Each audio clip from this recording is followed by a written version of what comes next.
Een speciaal moment voor de belutsenen van de moon. Vol spanning stien ze bij Utjouwer Bornmeer op de gedik te wachten op de lading encyclopedieën. Die komen vanuit Slovenië deze kant uit. Daar is ze drukt vanwege de legere kosten. Na een vertraging van meer dan 3 uren is het dan eindelijk Safia.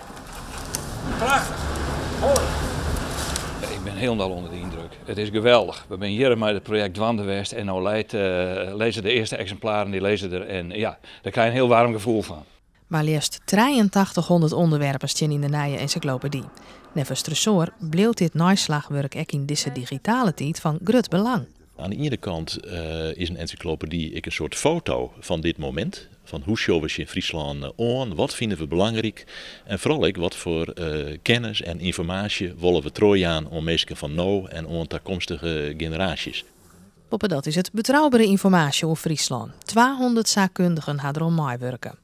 Het uitgangspunt wie de oude encyclopedie uit 1958. Toch is er een groot verschil met het boekwerk van Doe. Op het merk van milieu, op het merk van emancipatie, er is ik volle meer een omdenken voor sport. Dat wie ik wel in die oude encyclopedie, maar er is nou volle meer omdenken onjoen. Omdat sport volle wichtiger geworden is de laatste hele eeuw. Dus dat zijn echt zaken die het nij zijn.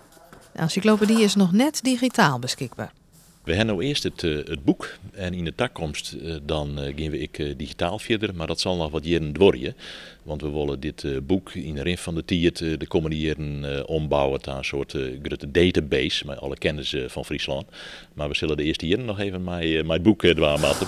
De nieuwe encyclopedie van Friesland is van 15 september aan te krijgen, maar nu al te bestellen bij de boekhandel en de Utjouwer.